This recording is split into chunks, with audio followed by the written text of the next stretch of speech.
Hello, innovators. I'm Dustin Miller, PolyInnovator. Today we're talking with Brian Berneman, the co-founder of The Conscious Action and You Being You. So I'm going to steal a little excerpt from your profile because I think it explains you very well.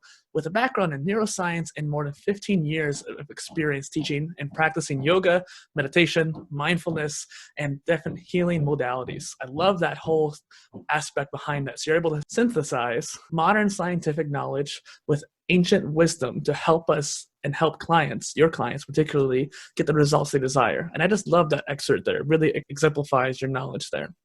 And so thank you for joining me on the Polymath podcast.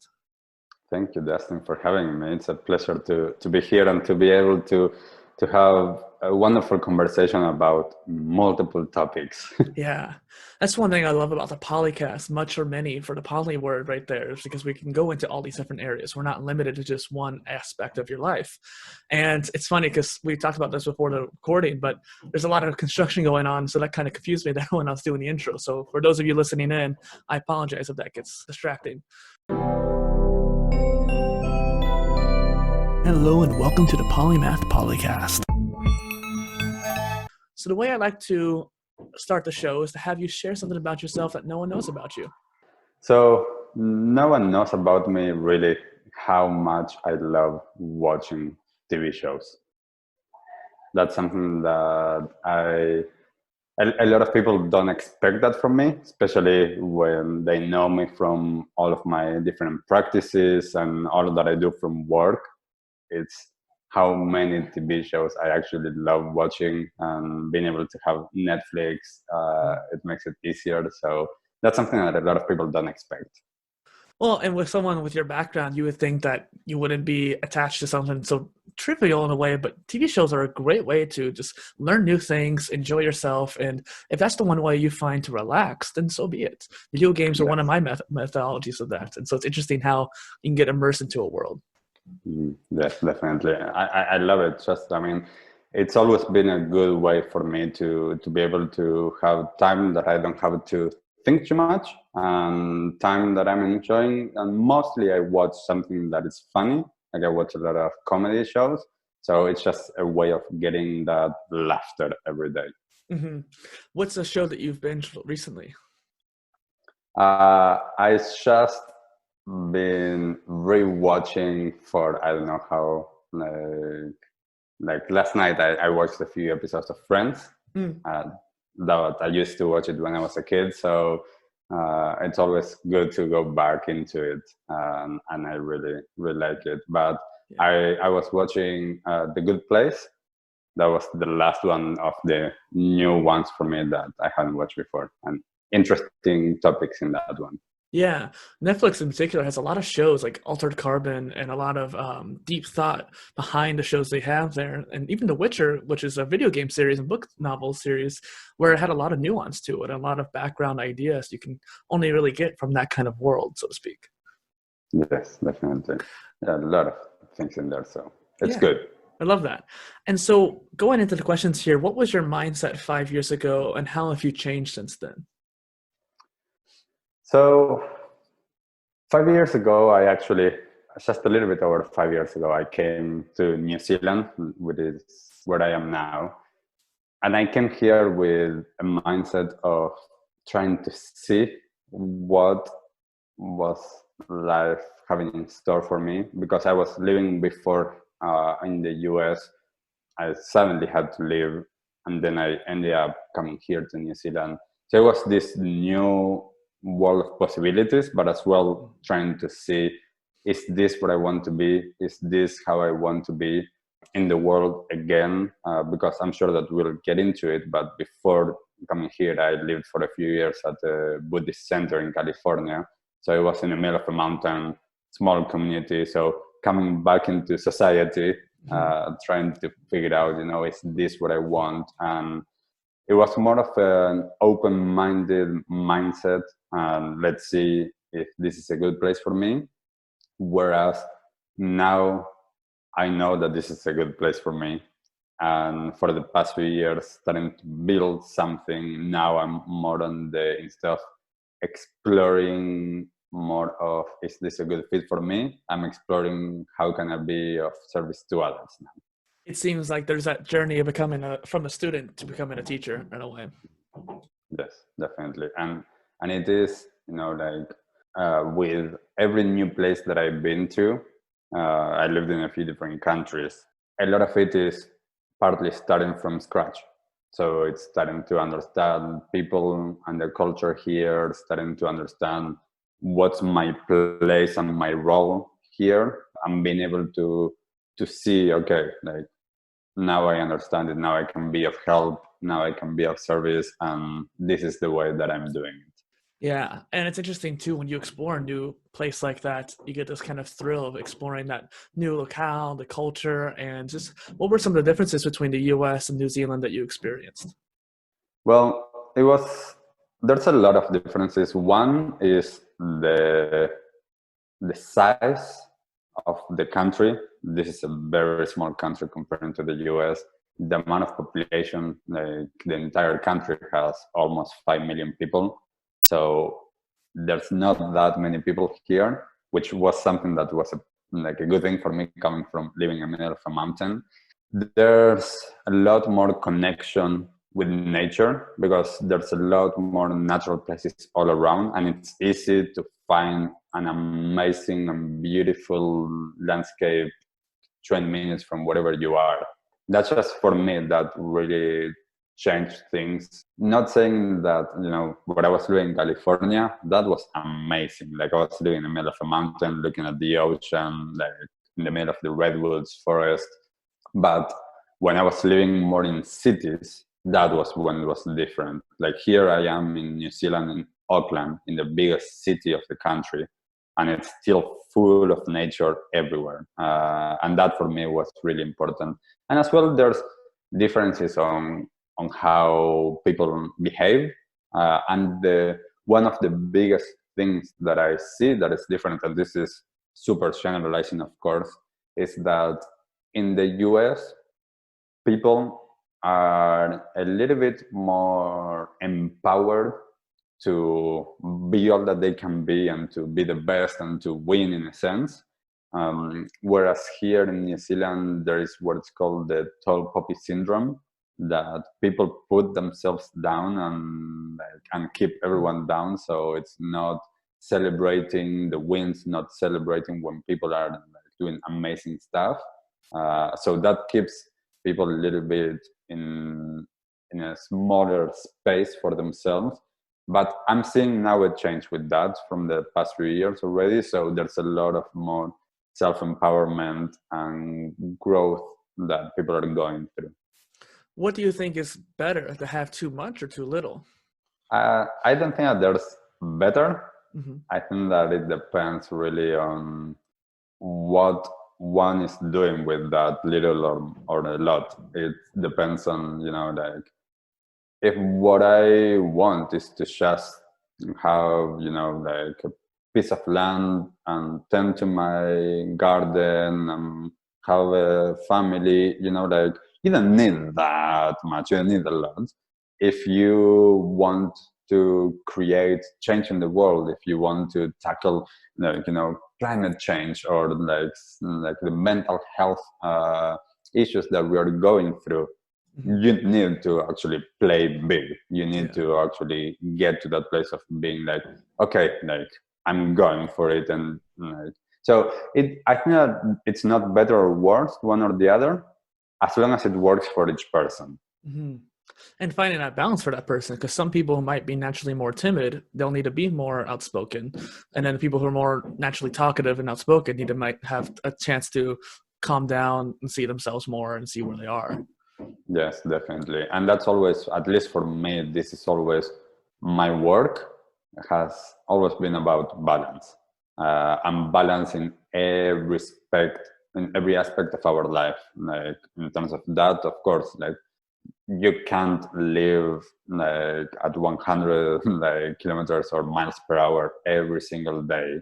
You need to find that rest space as well. So and if you are, as you say, if you are timid or shy, like you need to find those moments of coming out of that cocoon and being like, okay, I'm here, I know this. What are the areas where you can find that balance? So starting off actually some of these questions here, when I found you, I saw the line on your matchmaker.fm profile, synthesizing modern scientific knowledge with ancient wisdom. And it caught my eye because one of my principles in life is balance, like you just mentioned there with the other answer you had. And what in particular do you think that we need to do to achieve that balance? There's a lot to unpack there, of course. So first is, part of in my background, I've been blessed enough to have parents that started their own development and self-growth or spiritual journey, however one wants to call it, when I was a kid. And that was part of my life, like in my teenage years and now in my last, let's say, 17, 18 years of my life. That has been really a big part of my own journey. But as well, understanding that for me, one of my missions is to actually get these teachings and these ways of being and living to everyone, for everyone to be able to have access to it. And understanding that everyone has their conditioning and their way of looking at things. And the biggest part of the population in the Western society is much more logical and scientific based than spiritual or esoteric or what a lot call woo-woo. So understanding that now science is catching up to some of those ancient teachings. And when I did my postgrad in neuroscience, this was already, this was in 2008. So now it's been over 12 years. They were starting at that time to show how meditation and mindfulness and some yogic practices actually had a huge effect on our brain, on our energy, on our bodies. And now, of course, in the last years, this has been even like more. So being able for me to talk from that perspective to people that perhaps are not open to talk about, energy from a spiritual standpoint, or, the chakra system, or anything that feels too strange. It's finding the way of approaching whoever I'm talking to in the way that they understand this. And in terms of balance, there is, I think that balance, it's the key of everything. Like the universe finds balance in everything. There's, the yin and the yang.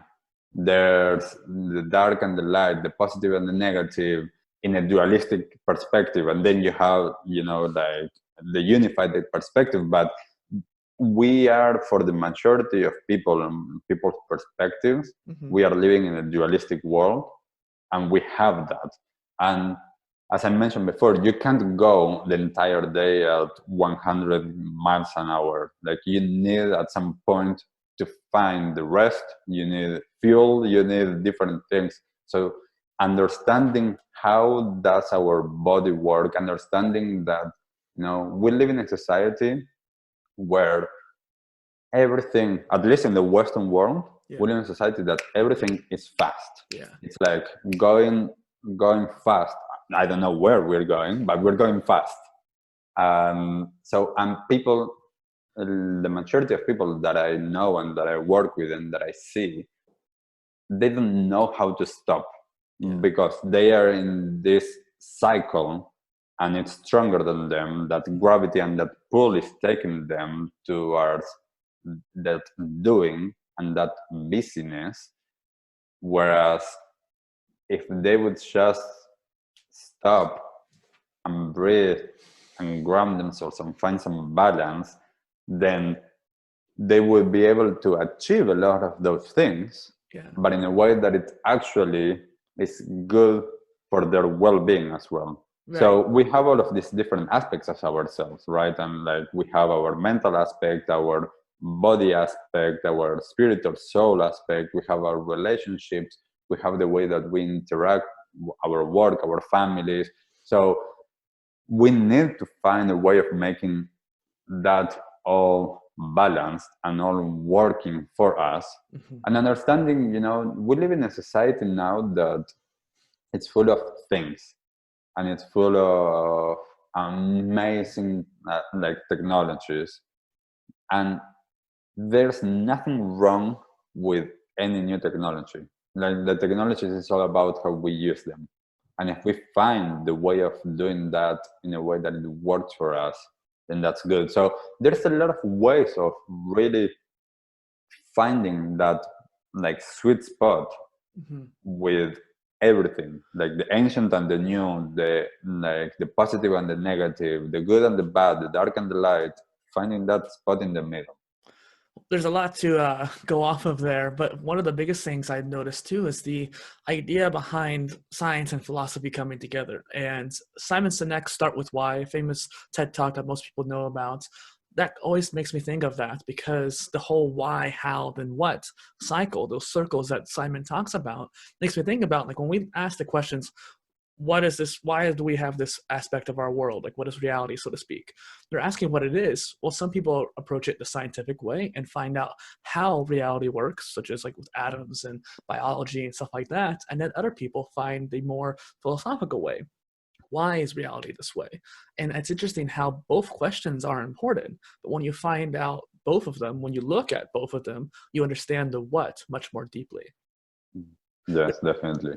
There's a And book. Oh, one second. There's a book yeah, that I yeah, always talk about. Is the Tao of Physics, where it literally combines science and philosophy in every chapter, and they literally talk about Buddhist kind of beliefs with quantum physics and brings it together. It's just fascinating. yeah, because at the end of the day, and this is the thing, we are talking about the same thing. Mm-hmm. That is, it's just different language, different lens, different perspective based on cultural and geographical perspectives.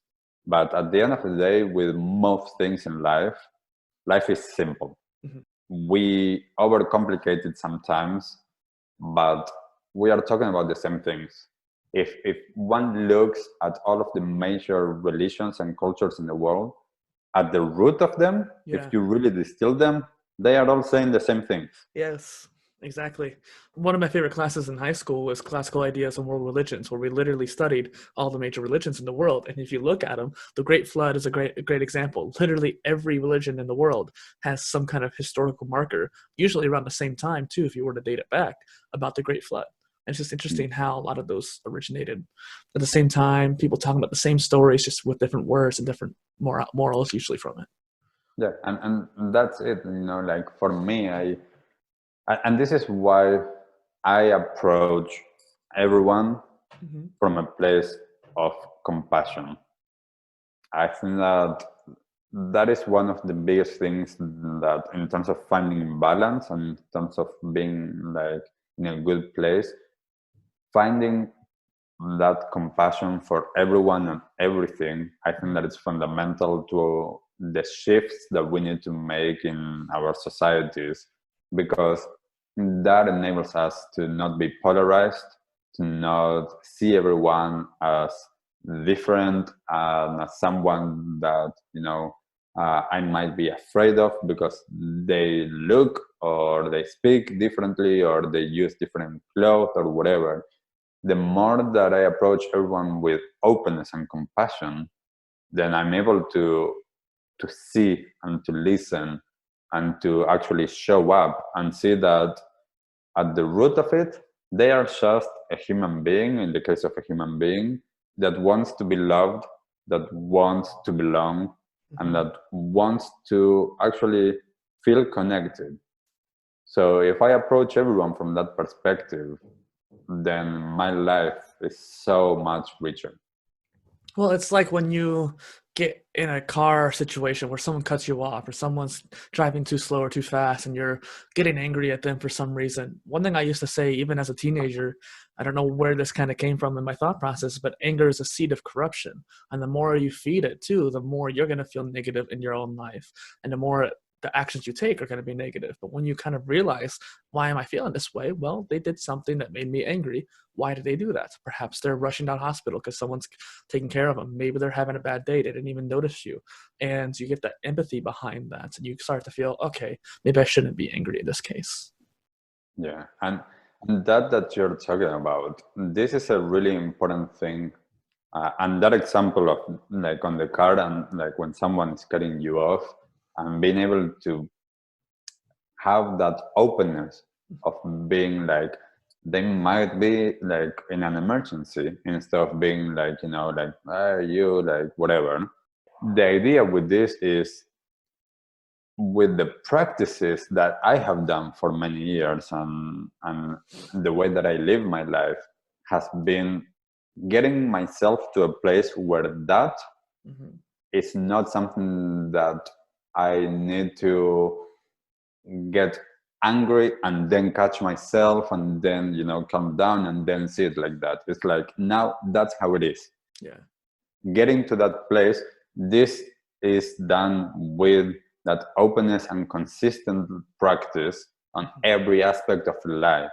And this is something that I think that it's really interesting in terms of, you know, there's a lot of people that are not consistent on their personal growth. And in terms of consistent, I mean understanding that every single moment of your life is important. And if I am being, you know, if I am practicing, let's say, love and compassion towards all beings, and I'm doing that, you know, for 1 hour per day, that's amazing. That's awesome. But that means that the other 23 hours I am not loving and compassionate. So when my body, when my mind, my energy is understanding and operating the way that it operates, that it creates patterns. It allows like our mind and our body to actually get all of these shortcuts. So if I'm doing something for 23 hours, that's going to be the way that my body operates instead of what I'm doing for 1 hour. So how can I get to the place of being 24 hours training myself to actually be the way that I want to be? It's interesting too, because one of the things I focused on a lot over the past 10 years since I started really pursuing self-development was habits and eventually systems. Once I realized that systems were a big part of it, I was able to work on those versus just the habits themselves. And I used to think back in 2012 when I was starting out, well, I want to work out, I want to meditate, I want to do Duolingo so I learn languages, I want to take online courses, I want to create content, all these different habits that I wanted to build.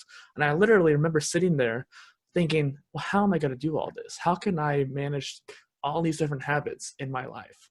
And it was interesting because at the time, I couldn't imagine getting all those different things into a consistent system, like you're saying, 23, 24 hours a day, constantly reminding myself, oh, make sure I fix my posture, make sure I practice breathing. And it's interesting how when you start just practicing over time, a lot of those systems start to form, the routines in the brain start to form, and you don't have to even think about it anymore. My job has been at a recreation center, so as like a personal trainer, fitness instructor, and so because I work there, I'm able to work out on a, well, before the pandemic at least, but I was able to work out consistently because all I had to do is just, oh, I was going to go upstairs and work out and have that habit be formed from the system that was already implemented. Yes, and as you say, it's a huge importance in our life, our environment.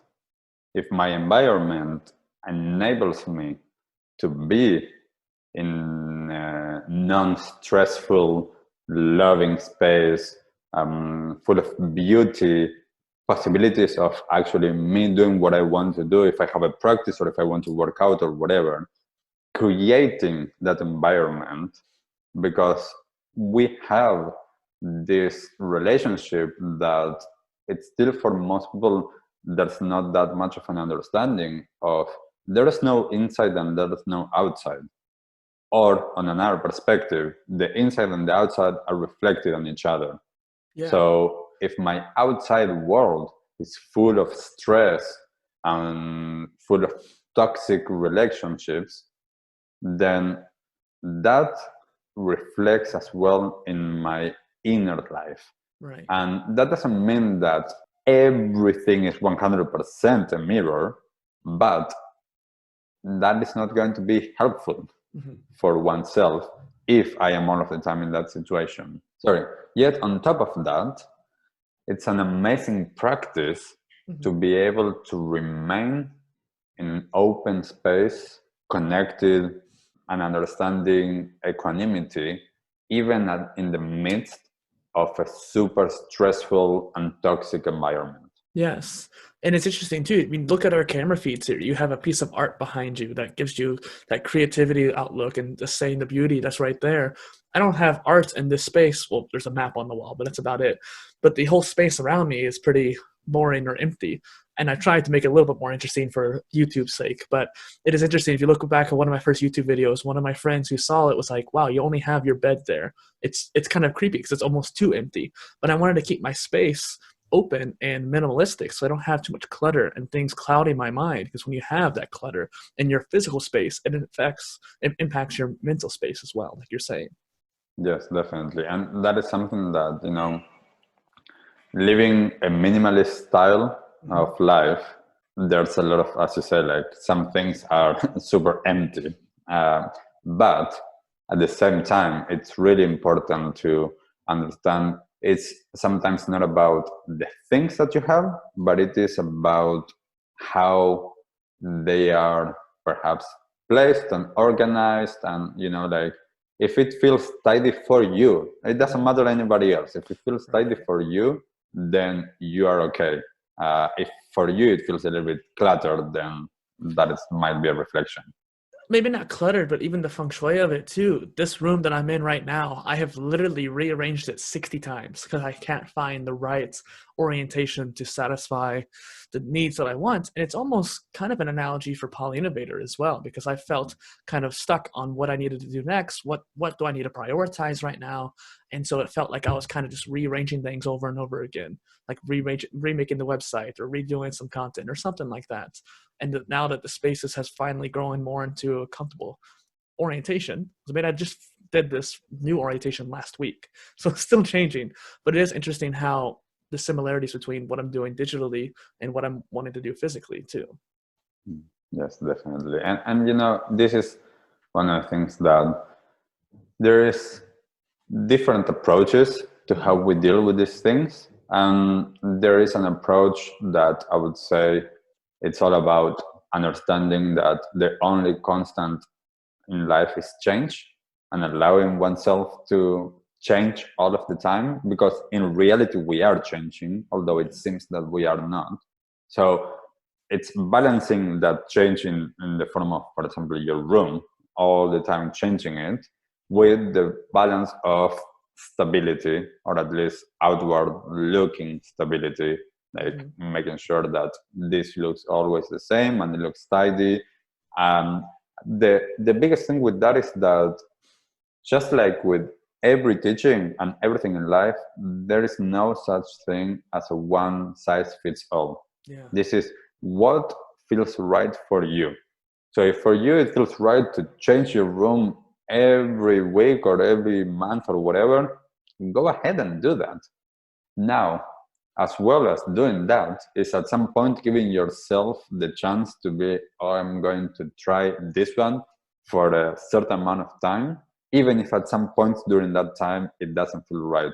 Because this is one of the things, especially with a lot of practices, like a lot of yoga and meditation practices, for example, there's moments that we don't feel like doing them, that they get hard, even if you're working out. Like there's some points that you don't feel like doing it, and unless you have some clarity of like a length of time that you want to do it for and why you're doing it, you're not going to have enough discipline to go through it. So finding that balance of, okay, change, but also giving myself the opportunity to explore something deeper. Yeah, because you can't keep changing too much. In fact, not to go too much on a tangent, but the modular degree is a self-education endeavor that I've been creating with PolyInnovator. And the whole idea is to be able to change. Most educations nowadays, when it comes to high education or online education, are very strict. You take one MOOC or one particular set of courses, and it's linear, one after the other. What I wanted to do is expand upon that and make it more like a skill tree where you can choose between what path you want to take for that course. But there is some points where it's going to take grit to push past some of that. Switching between trees is not going to help you. You do need to stick to something for long enough to actually get past that hurdle. Same thing with working out. And there was one thing that I really want to touch on that you mentioned earlier, is this whole idea of going 100%, that hustle culture every day. And I don't know if it's because I kept watching a whole bunch of entrepreneurs, but I was obsessed with it. I wanted to do that. I even dug into nootropics, which are good for the brain, to help support different aspects of the brain, working out every day, and just getting all the other aspects of life situated. But the problem is you can't do that sustainably every day. And especially if you're not good at certain seasons. When winter comes around, I don't feel very energetic. I even hit a low point. Some people feel that way in summer. It's okay to feel that way, and accepting that, like you were saying, I think was very important. Yeah, and I think that, I see people like Gary Vee, and he is like, I don't know him like personally. I just know him from seeing some of his content and like seeing him at some events. I feel like someone like him, he has already built in that discipline and that energy to actually go 100% and to do that. I don't know if that has always been the case, and I don't know if keep it up or something. Yeah, if behind the scenes, if he actually like is a little bit different or not. I cannot talk about that. But most of the people that I know that are entrepreneurs or that are doing that hustle and hustle and hustle usually burn out. Yeah. And that is where there's smart work and there's hard work, and it's finding what is the way for you. Like, as an example, when I was living in California, I was living at the Tibetan Buddhist retreat center. It was intense, super intense, lots of practice, lots of hard work. I have never done as much hard work in my life as I've done there. And yet I could keep on going because what I was doing, I was working in a way that was actually self-replenishing my energy and my concentration levels. So every moment what I was doing was actually replenishing the next moment. So the energy was circulating in such a way that I could continue doing things. Right. Now, if the person that is, in this case, an entrepreneur, someone that is, trying to do, if they have that flow and they can keep that up, go for it. Because if that is your mission, if that is your purpose in life, and that's what you want to achieve, and you want 100% to give all of you for that, go and do that. But if you, as you mentioned before, if you don't have that built in, if you go with the cycles of life, the highs and the lows, the moments of resting, the moments of gathering, the moments of expression, then find what is your rhythm, because that is the most important thing. It's like, in that sense, like, not everyone is a Gary Vee, not everyone is Tony Robbins, not everyone is Buddha, not everyone is Jesus. Like, you are you, you're Dustin, I am Brian. Like, I need to figure out, how do I operate? And I need to find out that without comparing myself to anybody else. Well, and it's interesting too, because Gary Vee was one of the people I was thinking of when it came to that. And something he told me, not told me personally, I guess, but said in one of his videos, was to create 100 pieces of content a day, which is an insane amount for a lot of content creators. But I took that to heart. And even if I don't do it, just shooting for the moon like that will often make you land amongst the stars, as they say, and you'll do more than what most people do. And I actually created a strategy to do 107 pieces of content a day, just from just the thought processes and thought exploration of that idea. And what you said there, the flow and cycles, is very important. And I want to get into that, but we have only gone through 2 questions, I think, so far. So flow is interesting, especially when it comes to cycles of flow, because people think of flow as just getting to that high, intense, focused state, but they don't realize that you have to recover afterwards. There's a YouTube channel. The host is named Wilson Melancelli, and he has some great videos on that. And he talks about flow cycles, because you have to replenish the neurochemicals that you use up during that flow experience. And a lot of people don't realize that. So what are your opinions on that? Well, there's our bodies, the way that we have been conditioned to think of our bodies is that they operate kind of like a machine. Mm-hmm. For the majority of people, we tend to believe that our body grows old.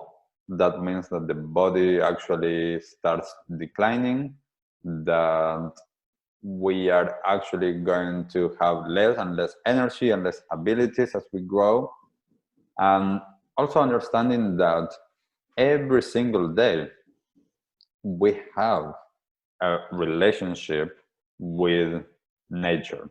Mm-hmm. Nature has cycles, and we need to find how we engage with those cycles.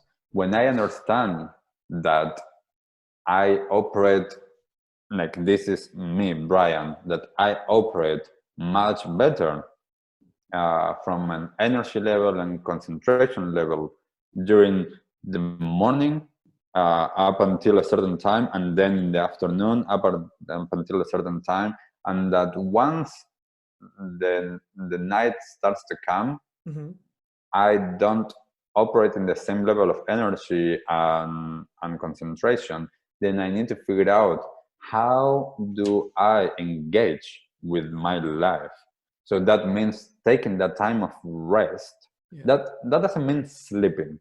Rest is more of a state during that flow state of gathering, of engaging more with my parasympathetic nervous system, allowing myself and my body to restore and replenish.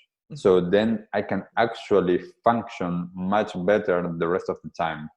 So I know for myself, I need a good amount of sleep. I believe that this is good for everyone, but I know this for myself. I need to sleep a certain amount of time, and the times that I have actually been out because there was an event or something and I didn't go to bed at my regular time, that messed up my internal flow. Right. So it's not easy for unless for someone like me that I have quite a good structure. Mm-hmm. Whenever I get out of that structure, then there's going to be an implication. Well, we were just talking about beforehand the whole idea of daylight savings time. It's a ridiculous concept that we still have in American society or U.S. Society.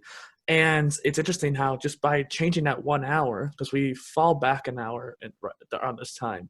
So technically, I guess we gain an hour or something like that at this time of year. But it doesn't really make much sense since the farmers no longer need that cycle for their work.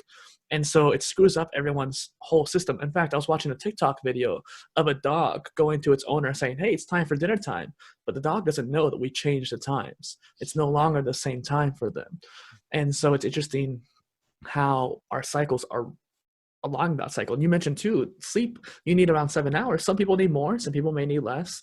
And there's a neuroscience about sleep chronotypes that I find interesting. Not sure how well developed those theories are, but it's interesting to think about and gets people in the right mindset. For me, my circadian rhythm is more of a night owl. I like to stay up late. You mentioned certain points a day where you're more energized, some points a day where you're not. And for me, it's 10 a.m. and 10 p.m. where I'm good to go. 1 p.m. hit today, and I'm like, man, I don't feel so hot. I'm really excited for this meeting I'm going to have with Brian here, but I'm like, I'm going to go lay down in bed and watch some videos and just relax. Yeah. And a couple of years ago, if I were to do that, I would give myself crap for not working during that time. But now I realize I need that low point in order to feel better now that I'm getting more in the higher point. Yeah, and something that is interesting, and I don't know if this has changed for a lot of people, but through the pandemic and working remotely, a lot of people might have been able to find out more their own rhythms. And I've been working for myself now for many years, so I make my own time. For the majority of people that work that 9 to 5, or actually for the majority of people it's 8 to 6 more than 9 to 5, they're inside of that, they go through these ups and downs during the day, but they are not allowed in a sense to do that, or they don't even allow themselves to do that. So there's I work a lot with some businesses or understand this. The majority of people that work in an office and they are working 8 hours supposedly in that office per day, they're actually effectively working for perhaps 2 hours. The other 6 hours, they are not being productive at all because they are not in their own rhythm. Right. And taking out all of the distractions, all of the meetings, all of the other stuff that happens, they are not in that place. They are not using their work towards what they personally need. And this is something that when you put, again, everyone in the same box, everyone starts from 9 to 5, and it's like, well, like, what about the person that wants at 10 p.m. to actually do their work? My work is way better at that time. And it's interesting too, because this is something we've said a lot on the Polycast, because it's interesting how COVID had changed a lot of things like that, remote work, and how people start to find out their own cycles. So what you said there was right on point, Brian. I love that. And it's just interesting too, because a lot of times people don't have that self-awareness. That's usually the first step. It's just trying to get more self-aware, either through meditation or just breathing practices. And then you can understand how you feel, because you can't know your cycles until you know how you're feeling in those cycles too. Yeah. And, this is something that for me, I try with meditation and a lot of these teachings that I explore them from a Buddhist perspective. I explore them from a lot of different perspectives. Mm-hmm. But at the end of the day, I try to get people to understand, to go beyond those labels and to actually just connect. So forget about the word meditation. How do you connect? Mm-hmm. How do you find the time to connect with yourself and the way that you operate? How do you find those moments of doing that? And one of the biggest things for me is the fact that the majority of people in the world don't know how to feel. Yeah. They don't know how to feel their feelings. There's something that I learned way back, that this comes from the style of yoga that I practice, comes from the Buddhist teachings. That is understanding what are feelings and understanding how we experience them. So from that perspective, from that tradition, Mm-hmm. feelings are the way that we experience energy moving in our body. So if from those teachings and from also quantum physics, everything is energy, Mm-hmm. and energy is in constant motion and moving and changing. The way that I experience that is through my feelings and sensations. Yeah. Now, one of the things is that most people are so disconnected from their bodies that they don't feel that. Mm-hmm. And if they do experience it, most people don't experience the feelings. Most people go into the emotion. And there's, for these teachings, and this is something that I resonated with, there's a difference between emotions and feelings. So feelings is the direct experience that I have. So if now in my hand, in my fingers, I'm getting a tingly feeling, Mm-hmm. that is it. If I get into the emotion is a thought and a pattern that relates to that feeling, which means that I stopped experiencing the feeling and now I went into my mind and I went with that pattern, which usually comes as well with a reaction. Mm-hmm. So if I can stay with that first direct experience of feeling, then I can actually enable myself to show up with what is actually happening and not with my previous conditioning that is tied to that pattern of emotion. So I show up in this moment to what is actually happening based on the feelings that I'm actually feeling. And when I open up to the world of feelings, and this has been my experience, that is the feelings within, I open up to the feelings without. I open up to actually feeling the feelings of what is going on around me, which then that means I can show up for other people in another way because I'm actually feeling them in the communication with them and the dynamic. There's a feeling interaction because there's energy interaction. I can do the same with nature, with animals. So that working on that feeling perspective with myself, then that also expands out. It makes me of think of temperature as well. The feelings of your physical structure when you have different emotions. They've noticed how when you're sad, your temperature starts to go down body wise, and when you're happy or excited, your body temperature goes up. And it's if you go on the whole atomic scale as well, the vibrations of your atoms are slowing down, they're cooling down a little bit. And so it's interesting how just your feelings and your emotions affect each other physically as well. Yes, definitely. Yeah, and this is, in a sense, this is the interesting thing with this, Mm-hmm. and it's something that I mentioned earlier. This is simple stuff. This is not rocket science, yet we haven't learned all of this. We have learned everything through the mind. We have learned about, like, in these societies, we have learned in a different way. So we need to undo a lot of and unlearn a lot in order to actually be able to reconnect with something that is as simple as connected with my feelings. Mm-hmm.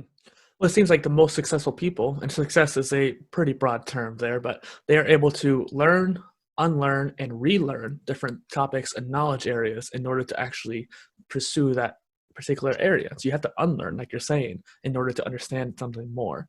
And this kind of also brings me to the next question here as well: is what is conscious living? So this is quite a broad, a broad topic. So with my work with conscious action, the aim is to be able to enable people to live a conscious life. Mm-hmm. And by that, we need to actually look at so many different aspects. We need to look at my internal world, we need to look at the external world, we need to look at my well-being, about nature, sustainability, social interactions, my way of interacting with the world in terms of my work, in terms of my purchases. So it's quite an umbrella of how I'm living my life. And one can go within that on a lot of different aspects. So I could go inside of that, more focused on consciousness and spirituality, or I could focus more inside of that on the environment and climate change. Mm-hmm. And the key thing for me is that with this, everything is related. Yeah. There is nothing that is not related. Everything is interconnected. And the more that I understand the impact that me, by being alive, Mm-hmm. I am having, then I can start to awaken, to be more conscious and more aware about the impact of everything that I'm doing. So if I am doing something that, let's say that if I understand that climate change is real, Mm-hmm. I do think that the climate is changing, and that we have a place in it, then my personal actions have an impact on that. So if I know that and I get informed on why certain things that I do as an individual either help to regenerate and restore our nature and the carbon footprint that we have, Mm-hmm. or is actually creating a bigger one, then I can say, okay, now I know about this. Am I going to consciously choose every single day to do the right thing that I believe that it's the right thing for what I understand that it's the right thing? So in that case, for example, if I care about that, I need to understand that to buy things that I don't need, especially if they are single-use plastic, for example, that's not good for the environment. So every time that I'm going to actually go and purchase something, it is my personal choice to say no to that. Right. So in my life, for example, because of a lot of the work that I have done on myself, I created an amazing foundation to then be able to do all of these things. So a lot of the time, with the work that I do through conscious action and through my coaching, I start by the inner world, because the inner world will get reflected out. If I connect with myself, and if I connect with my relationship, in that case with the earth, and I understand that relationship, I'm not going to hurt the earth because I have that relationship. Right. If you develop a good relationship with a friend, you're not going to do something that harms your friend if you know that that is actually harming them. If you don't know, then that's another story. What we don't know, we can't act on. But whatever I know, I'm going to do the best that I can. So if I understand, why do I care about the earth or climate change? That, going back to that Simon Sinek circle, like the starting with why. If you understand why, What's then important? you learn the how and you do the what. Yeah. So conscious living is very broad, but it's something that we can all do. And it has so many different perspectives, and it's understanding that, in a sense, everything is connected, yet you can do only the next step. So take the next step. What is the next step for you, the next action that is going to enable you to be in relationship to everything?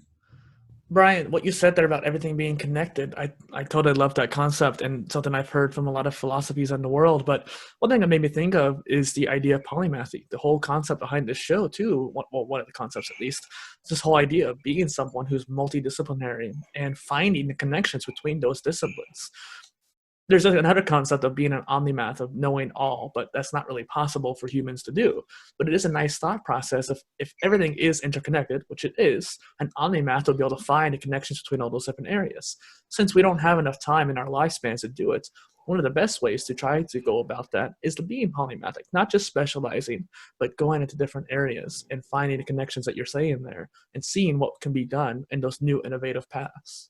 Yeah. Well, and there's a lot of, actually, like, there's a lot of time in our lifetime to learn, either on an expert level, on an almost expert level, multiple disciplines and multiple skills. Of course, if we should stay with one, we might be like super proficient in that.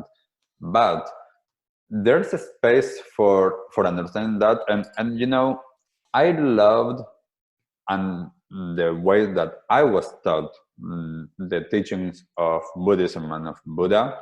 I know that it's quite different from a lot of other people that see Buddhism as a religion. There's my understanding of Buddha, for example, in terms of knowledge, was that he, in a sense, knew everything, but not because he knew it, because he was actually open to the knowledge that is out there. So what is knowledge and what is knowledge? If I understand from that perspective, for example, that over here there's energy, and energy has information in it, and the information is stored in space, in things. If I understand that there's no such thing as time and space, then and then if I can tap into that, if I can tap into the information that is here, then now I'm aware of that. That doesn't mean in that sense that I need to know it. What I need to know is how to tap into that information, which is what I believe that Buddha did. He had so much openness and so much awareness that he was able to get the knowledge from all of that space that he was encompassing. And if we can do that, because we can do that, like, there's nothing, in a sense, extra special that Buddha had or Jesus had than you and me or anybody else listening. We are all the same. We have all that capacity. We just have been conditioned to think differently. Yeah, we just need to tap into it. Yes. And even the Dalai Lama himself even said that Buddhism is not a religion. It's something that can be added on to any other particular belief. I remember he even like specifically said that it could be attached to Christianity, for example. And something you Yeah, said there too is knowledge. Knowledge is almost a precursor to understanding. Knowledge is not understanding itself. It's just having the yeah, openness to understand it. And that's what leads to that actual. yes. That perspective in the Buddhist teachings, Mhm. knowledge is not important. Wisdom is important. And wisdom is the experienced understanding of that knowledge. Is once we actually are able to embody that knowledge, then it becomes wisdom. Up until that moment, knowledge, in a sense, knowledge is okay, but wisdom is the important thing. And in terms of that you mentioned about Buddhism not being a religion, for a lot of people, it's still a religion. But I believe that what he was saying, which is what my connection with Buddhism is that it's a way of seeing life. And when we understand, as I was talking before, that all of the religions at its core, it's all of the same. All of the religions, they have, including Buddhism, they have ways of being. Mhm. And if I open myself to those ways of being without the dogma and the shapes and the forms that it is being practiced and preached, then I can actually connect with that from a different place, and anyone can do that. That is why, for me, for example, I grew up within a Jewish family in Mhm. a Catholic country, and then I practiced Buddhism. It's like, there's no reason why you have to stay like closed And into narrow. one thing. Yeah. With if you connect with, like, love, compassion, like self-awareness, like what is preventing me from using that, if, like, just because that comes perhaps from the Buddhist teachings. Mhm.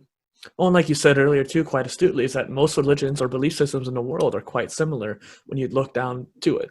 And it's interesting too because there's a lot of aspects behind all these different philosophies and religions that you could take bits and pieces from them all too.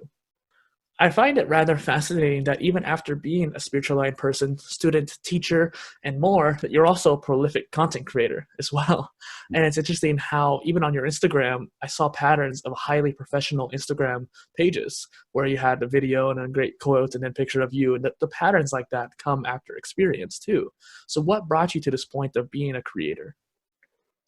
Well, there's a few things there. One is that to work doing what I do, working for myself as an entrepreneur, until the moment that either you have a lot of money, or if you came with a lot of money, are able to actually outsource a lot of things and Yeah. grow your team, you need to do everything.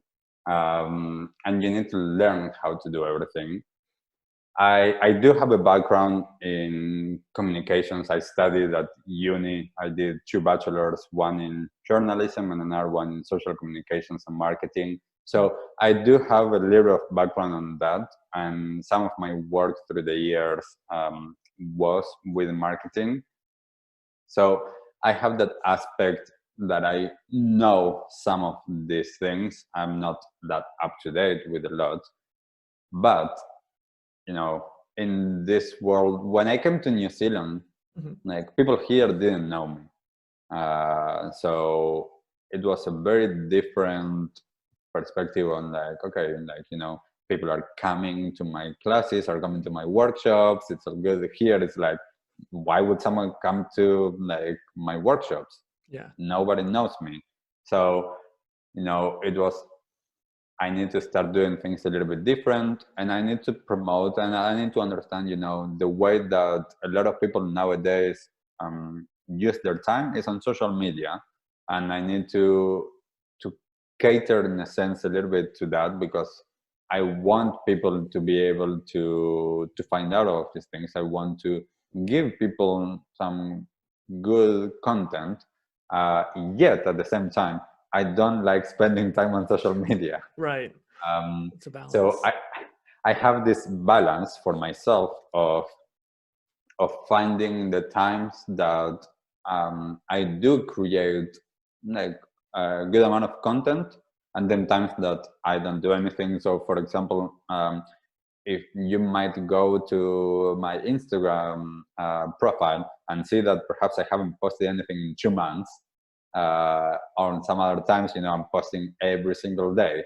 And part of it has to do with my flow and with the things that I'm doing. But it's that understanding, as you were saying before, like people are seeing all of this. You need to create a lot of content. It's hard. Yes, there's a lot of competition in a sense for people's responses, and like when they are scrolling through. So there needs to be something that cuts your eye to actually stop. And creating content, then the best thing that we can do is actually creating something once and using that in different ways. It's easier when you have a team that is actually doing that for you, that is creating all of the 107 different things from one piece of content. Then that makes it easier. It's not that easy when one is doing it for like oneself. But there is a time and space for me with, sometimes when I'm creating content, I actually spend some time on it, and sometimes I don't. And it's like, the content is not as polished, perhaps. So there is a balance with that. And I understand, this is the game that we need to play. So I'm playing it, but with my own rules. Yeah, I like that though. And like you were saying there, when you have a team like you or Gary Vee has, it's much more efficient that way. But I do find there's a lot of tools that can help each other. And I think that as things go on, there's going to be more and more ways for a solopreneur, and how you started and how I'm starting can do it by ourselves. Automation is a big thing about that, being able to schedule posts out and make sure you're actually engaging with people. But like you said there too, repurposing content. I love that, where you're taking a pillar piece and breaking it up to different platforms. And so, yeah, that's actually how I got to that 107 amount. I love that too. So where do you hope to take your personal brand as well as your organizational brands in the future? So I've actually been, for the last year or so, or actually for the last 3 years, I've been trying to figure out how do I connect or bring together my different brands, because I had now for the past few years, in a sense, 3 different brands. I had Conscious Action, I had my own personal brand, Brian Berneman, and I had You Being You, which is my other business. And all of them are connected. Yeah. And I started realizing at some point that it's too much work dealing with 3 different businesses and 3 different Facebook pages, 3 different Instagram profiles. Just from that admin and from that perspective was too much. So now, actually, lately I've been bringing things together. So now I'm focusing a lot more on conscious action. I'm bringing a lot of my own work done through conscious action. And with conscious action, the aim, especially through this year, is to move more towards the online and digital space. Therefore, we started a podcast this year that we've been wanting to start a podcast for the last 3 years. And when the pandemic hit, it was like, well, this is the right moment. Yeah. So we started that. I'm developing some online courses as well. Some I already have with You Being You, but with Conscious Action, I am developing now a few online courses. I am developing now some courses not only in English but in Spanish. That is my native language. So I want to be able to reach as many people and not having, at least in those 2 languages that are the ones that I'm completely fluent, and to make them a barrier for people that don't know the language. So the idea is here to expand. That was the idea. The big crazy bold idea when I started Conscious Action was to actually have ambassadors of Conscious Action all around the world, them running events that are the same or similar to what we are running everywhere, but with their own cultural and geographical flavor. So it's not the same, for example, like if I run an event that is touching on like plastic pollution, every single country has a different recycling system, for example. So I cannot say do this unless you're in this city. Yeah. One thing I was gonna say too, I got that feeling when I was looking at all your different websites. It's like, why doesn't he just consolidate a lot of these? Because there's a lot of the same ideas beyond it, and it is interesting too because I mentioned to you beforehand is that I created the United Living Construct to be quite similar to what you're doing there, where people can do events and create change. And so I love how you're already doing it. That makes me very excited about that.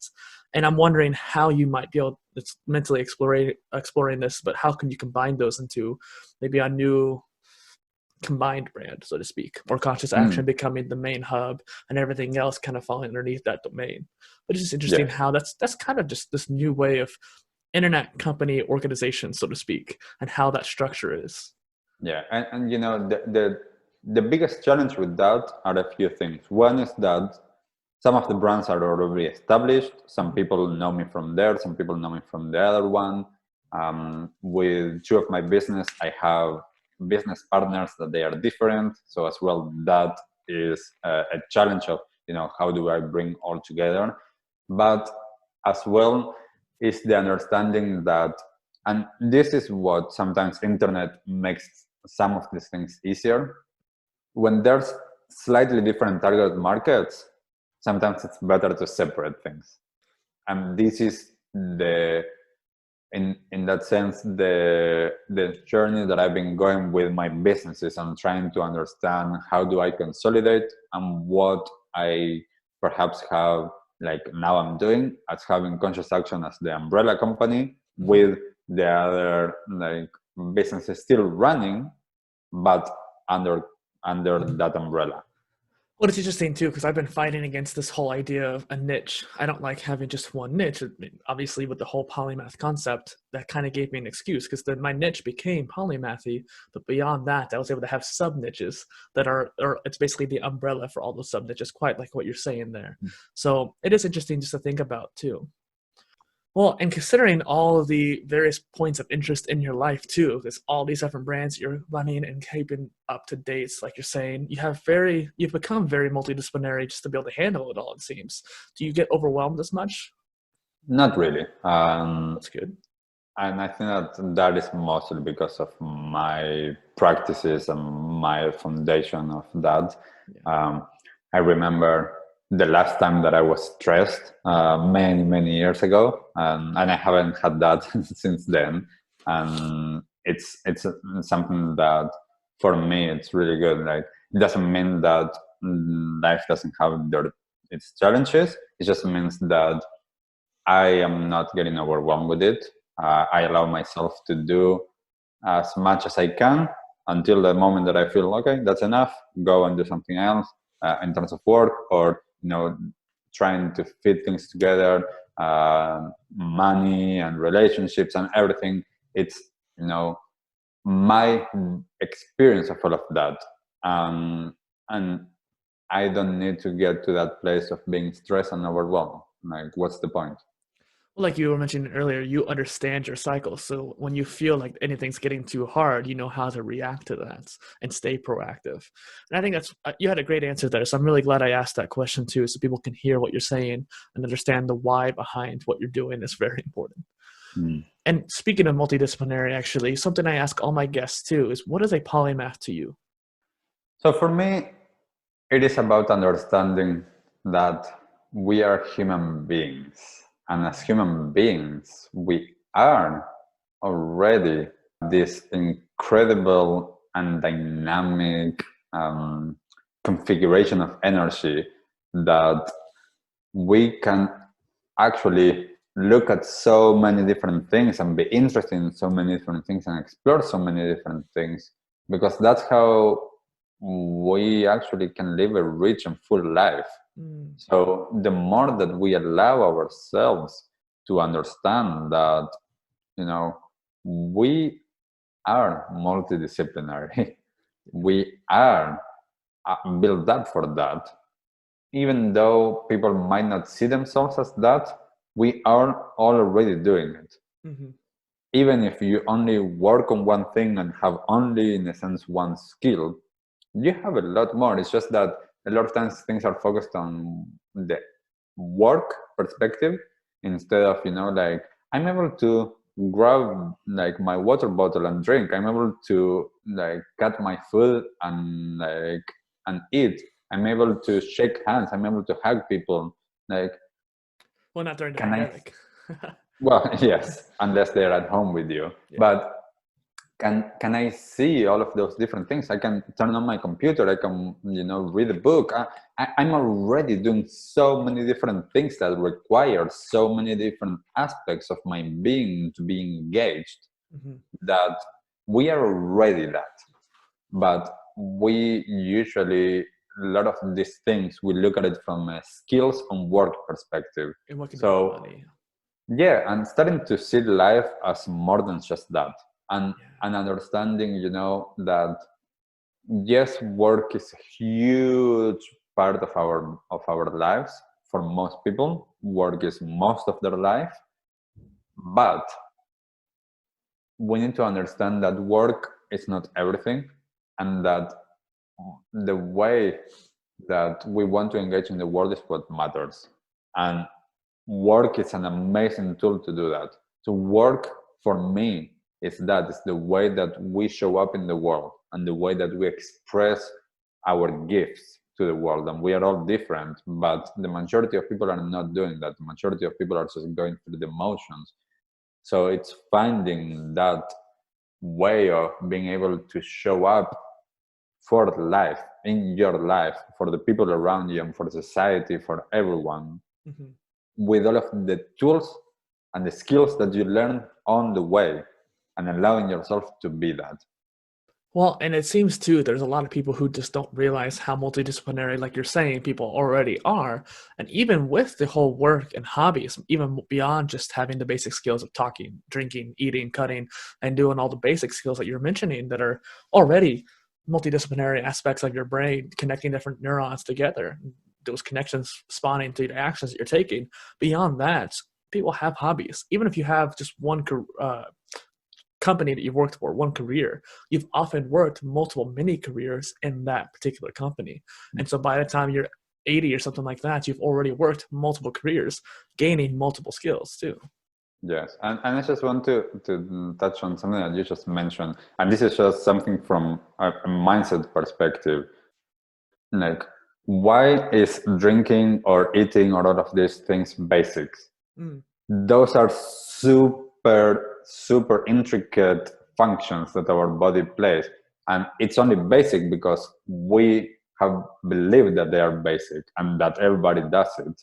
But the more that I connect with the way that my body operates, it's amazing how I can actually move my hands and how I can actually make sounds that come from my mouth. Right. And knowing that there's so much that is happening for me to be able to do that, but B, that not everyone in the world is able to do that. And that enables me to have each and every single moment a sense of gratitude for the fact that now at this point, I'm able to be here talking to you. I'm moving my mouth, I'm making sounds, I'm moving my hands. I'm able to have I'm able to, like have a computer that I'm able to actually have internet and talk to people. The fact that I have this, I am so privileged in this world that if I keep that in my mind all of the time, regardless if I have money or no money or a lot of other things, I am already so privileged that I can be grateful for my life. And I can understand, and this comes from the Buddhist teachings, understand that it's so precious, this human life, Mm-hmm. that I need to remember that I need to be grateful that I'm able to experience this precious human life. And if I keep that all of the time with all of these, simple aspects of my life, how amazing life is, because it is amazing. Yeah. We're just not thinking about that in that way. We're too distracted for one. And even taking it in a more different perspective, just drinking water is a complicated situation. It is a skill that you need to cultivate. Sure, we can drink water when we feel thirsty, but oftentimes it's planning ahead, knowing before you're going to feel thirsty. For example, when I know I'm thirsty, I'll take my cup, I'll go drink a glass of water, I'll fill it back up and leave it there. So that way, when the next time I'm thirsty, I don't have to delay it any longer. Or perhaps I'll try to predict when I might need water, and maybe I need electrolytes too. People don't realize that it's not just the water, you need the minerals as well to stay hydrated. And so just the science behind that, understanding why it's so important. But like you said, having gratitude that our existence is even here. It's like 1 in a trillion chance for us to be born, and yet we were. Yes, definitely. And there is so much to be said about understanding and having perspective. Mm-hmm. And that, I believe that is nowadays, with internet and the access that we have to knowing what is happening all around the world, we are able to actually see more clearly what a lot of people are going through. And me now living in New Zealand, that through the pandemic, it has been like one of the, from what I've seen, one of the countries that have dealt with it so well that we are now able to live, everything the way that most we were living before, in the sense of no restrictions on lockdowns or quarantine or things like that. I'm able to be now in the office. I'm able to see people go to a cafe or to a restaurant. I am so blessed. Mm-hmm. And when I have that perspective, whatever I'm doing, and if I didn't make, like the amount of money that I wanted, or if I didn't, get the response that I wanted from that person, like, so what? Yeah. So what? It's like, I'm still amazingly blessed. And there's always more that can be done too. And if someone says the response that you're not thinking of, well, that's just in that moment. Down the future, they might change their mind. Yeah. And pivoting a little bit, you studied Tibetan Buddhism, yoga, and meditation from the Tibetan Lama Tarthang Tulku. In fact, it is the Tibetan Buddhism that, out of all the variations across the world, that interests me the most, which is kind of fun. And so if you could share some of your teachings that you've learned, that would be great. And I'm sure you kind of already touched on a lot of them so far. Yeah. So there is, like, I mean, So much. there's so much.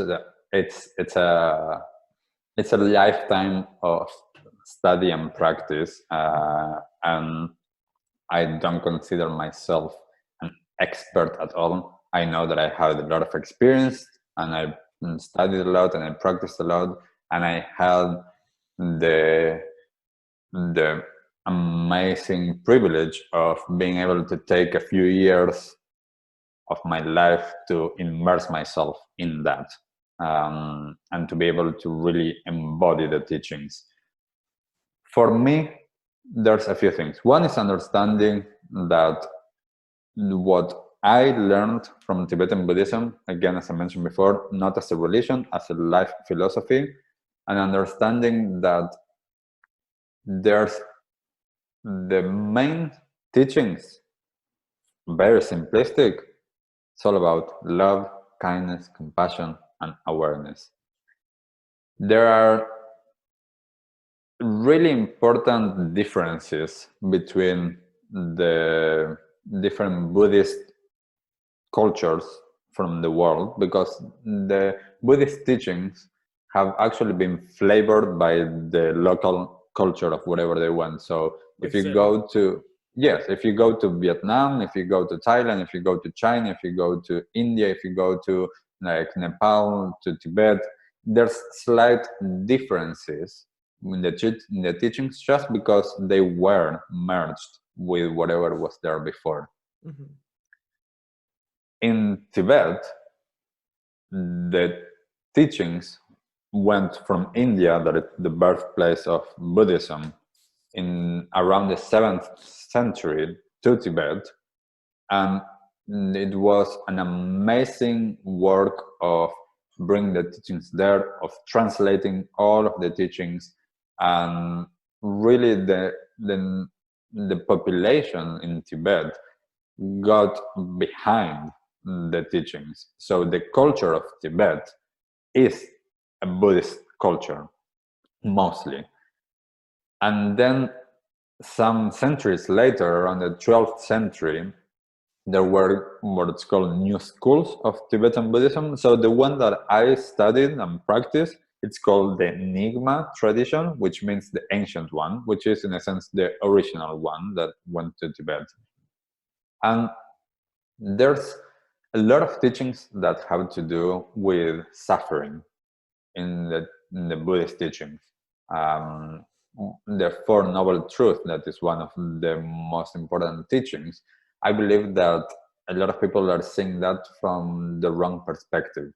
They think that there's a lot of negativity and that, there's Buddhism is all about suffering. It's not. It's about understanding, like, actually the end of that there's a path that leads to no more suffering, that there's a path to live to liberation, and that when I focus on that, then instead of focusing on the negativity that there is suffering, because yes, when Buddha left the palace, for the ones that don't know, Siddhartha Gautama, that he was a prince in a region in India, he was shielded from a lot of things outside that were happening. And when he left the palace, he saw sick people and old people and dying people.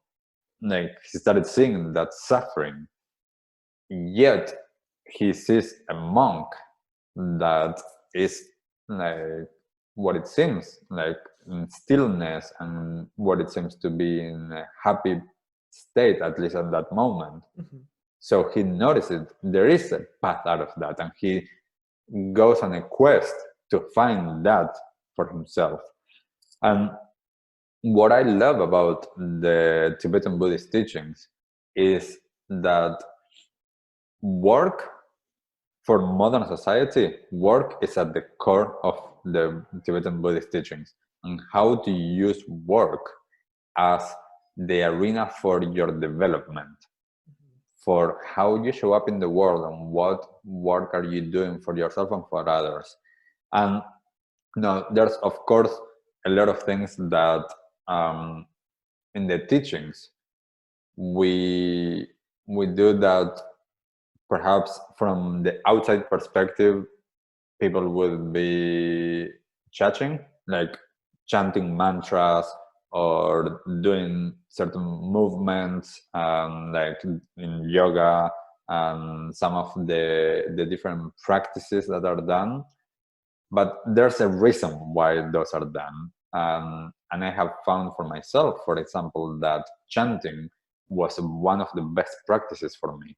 And understanding, there is a lot in the teachings about how we operate.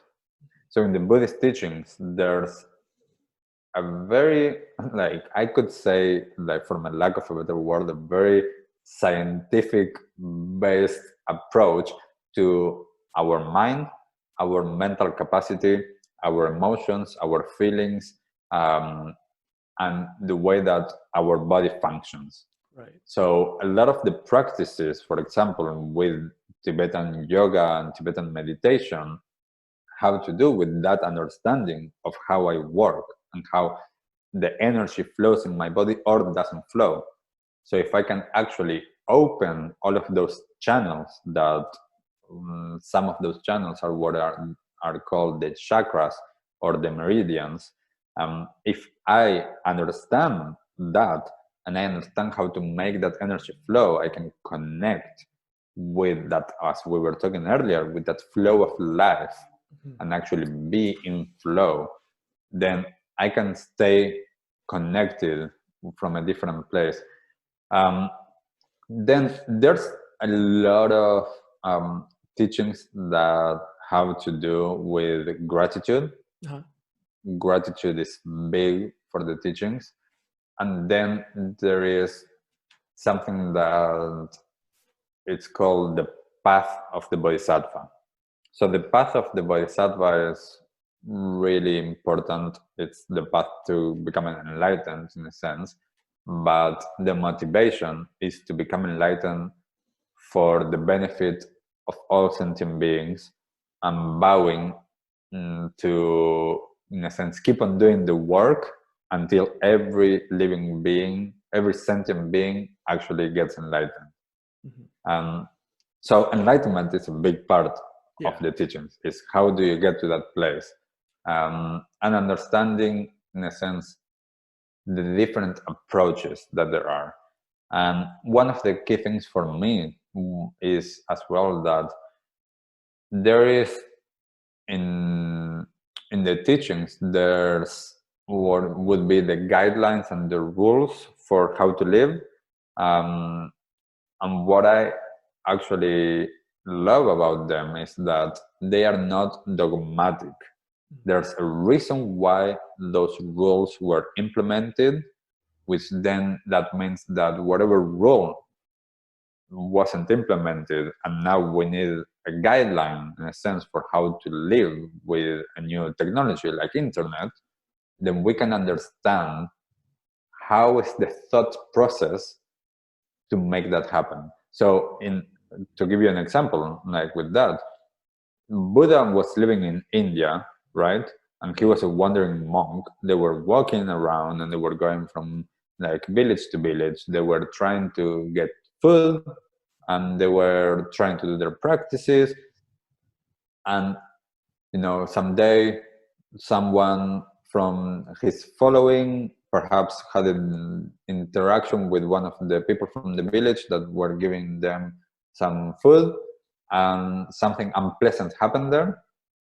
Once that happened, then it was an understanding of like, okay, for that not to happen that way, we need to do this. So it's not that now it's like you always need to do this. It's like if that happens, it makes it more harmonious for us to behave in that way. Right. Exactly. But if that's no longer the circumstance, find another way. I don't remember which incarnation of the Lama it was. It might be Tenzin, the most recent one. But it is interesting to think about how he said that rules are meant to be broken at some points too. And so rules are important. We do need to follow them. But at some points, it's okay to bend the rules and change based off the circumstances. Yes. And I believe also that he was talking with people that follow Buddhism as a religion. And people that do follow it as a religion, they do follow those rules from like that perspective of that is their rule. Which, again, nothing wrong with that. But my perspective is more of that openness and understanding that as a philosophy. And how do I understand this in my everyday life circumstances? And I love that. Thank you for explaining that, Brian. I appreciate you going into that because I've delved into Buddhism many times over my life, but I need to be more consistent with it and understanding the practices more and consistently doing various practices. And you talking to me about it gave me another review and honestly just thinking about it more deeply again. So thank you. And we talked a lot about cycles, and life is often quite the rhythm of cycles, like we mentioned earlier, things going up and down. And if we weren't, we would just be flatlining like they would in a hospital bed. So how can we be mindful during those highs and lows? Yeah. So there is a few different things inside of that. So there are some people that their energy and their way of living has more ups and downs than others. And one of the aims, in a sense, from the Buddhist teachings is that middle way. It's finding that balance.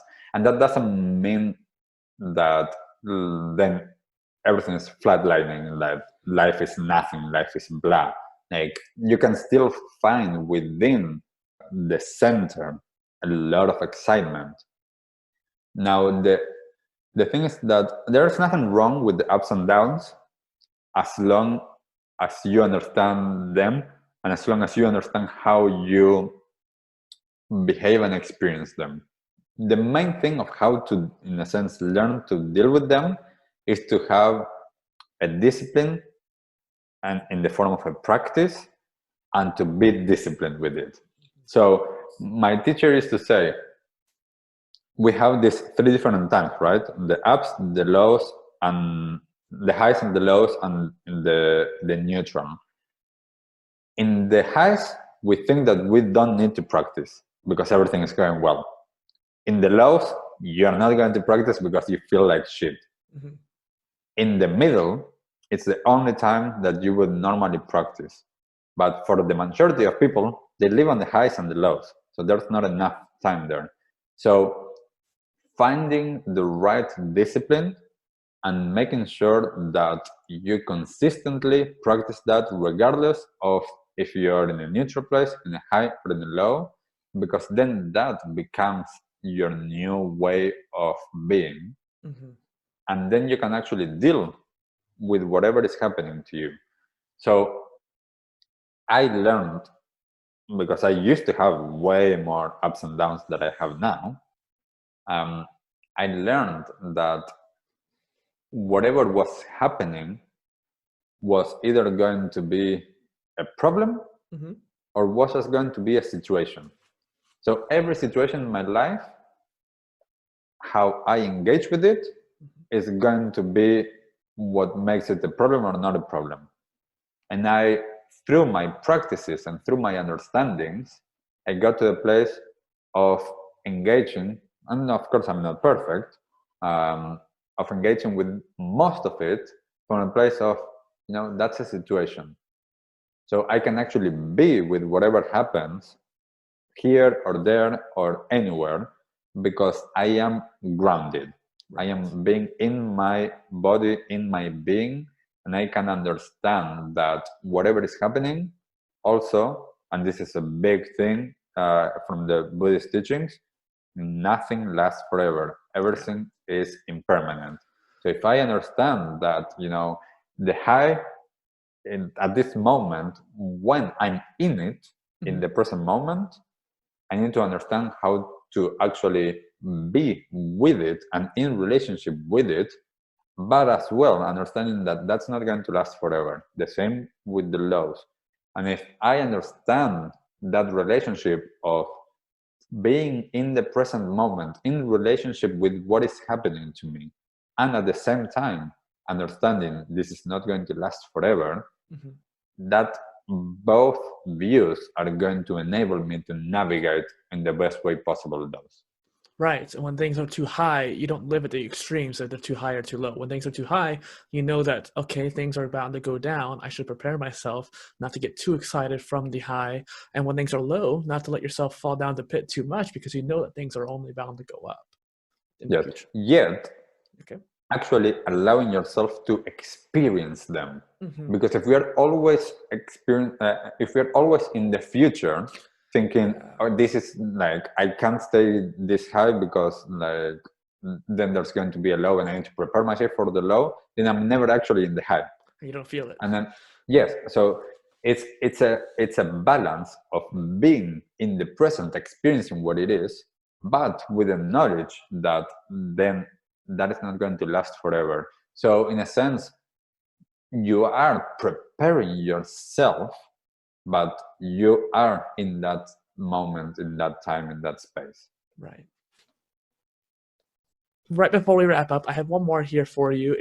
You are releasing a bunch of courses by the end of the year that you mentioned earlier. How is the progression on those, and what do you hope to do when they're released?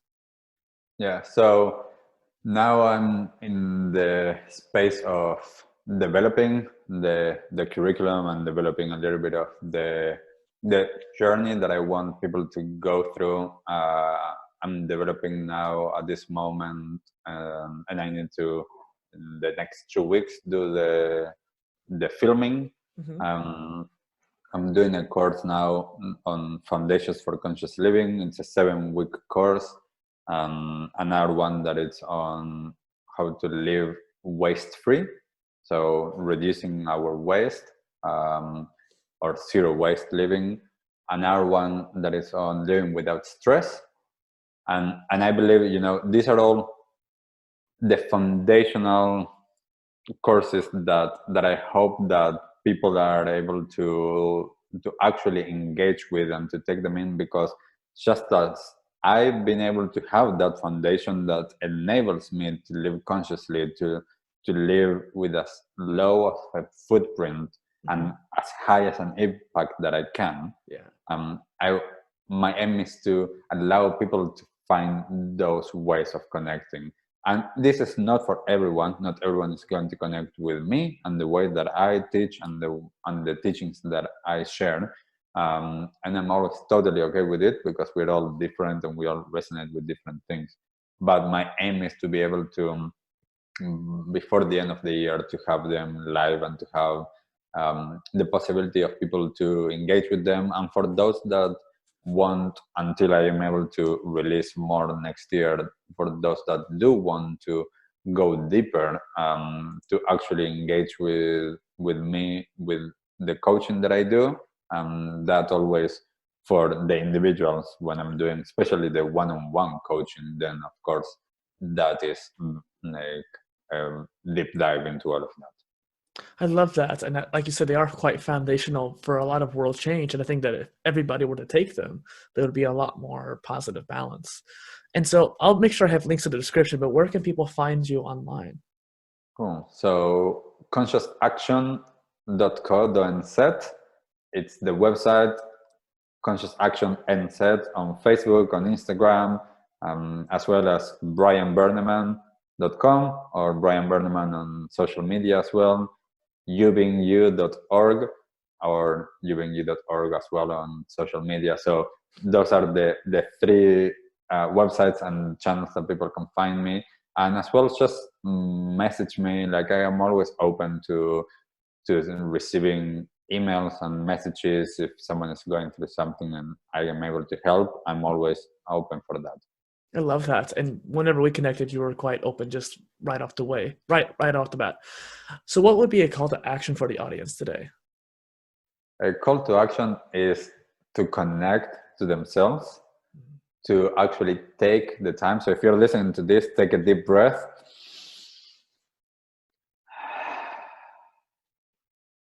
Allow yourself every single day to do that, to find a moment of connection. It might not be with your breath, it might be with something else. Find every single day a moment of connection.